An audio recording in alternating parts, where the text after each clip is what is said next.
یہ ایک دوست ہیں، انہوں نے ہماری ویڈیو کے نیچے ایک کامنٹ دیا ہے، سوچا اس کا جواب دے دوں۔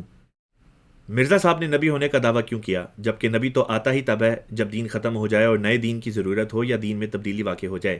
یہ بات قرآن پاک سے لا علمی کی بنا پہ پیدا ہوتی ہے۔ 3 باتیں یہاں پہ عرض کرنا چاہوں گا۔ نمبر 1، قرآن میں ابراہیم علیہ السلام کو نبی کہا گیا اور آپ پر نئی شریعت نازل ہوئی۔ آپ کے بعد آپ کے دونوں بیٹے، پوتا اور پڑپوتا سبھی نبی بنے، لیکن ان کی نبوت سے قبل نہ تو دین ختم ہوا نہ ہی بگڑا۔ یہ سب ابراہیم علیہ السلام کی شریعت پر عمل کرتے اور کرواتے۔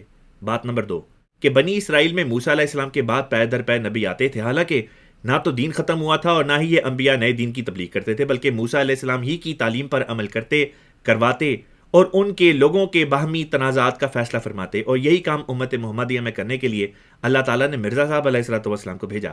بات نمبر 3، نبی کے آنے کی ایک وجہ دین کی غلط تشریحات کو درست فرمانا اور لوگوں کی اصلاح کرنا بھی تو ہوتا ہے۔ امت میں مجدد بھی اسی وجہ سے آتے رہے۔ رسول اللہ صلی اللہ علیہ وسلم نے فرمایا کہ ایک زمانہ آئے گا جب اسلام صرف نام کا باقی رہ جائے گا، قرآن پر عمل نہیں ہوگا، علماء غلط تشریحات کریں گے اور فتنے برپا کریں گے، گویا قرآن کو پس پش ڈال دیں گے۔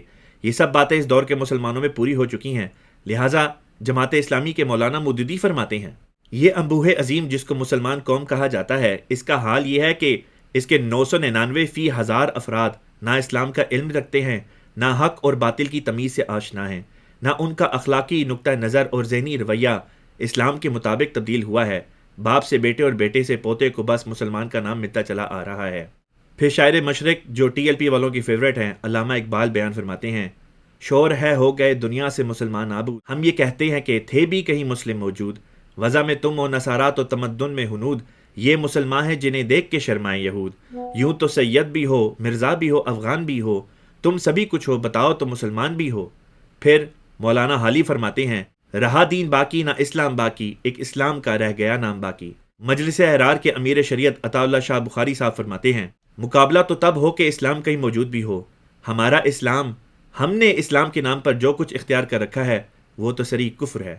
یہ آپ کے علماء کا بیان ہے، آپ کے علماء کا آپ کے بارے میں، اور آپ کہتے ہیں کہ آپ کو نبی کی ضرورت نہیں۔ محمد رسول اللہ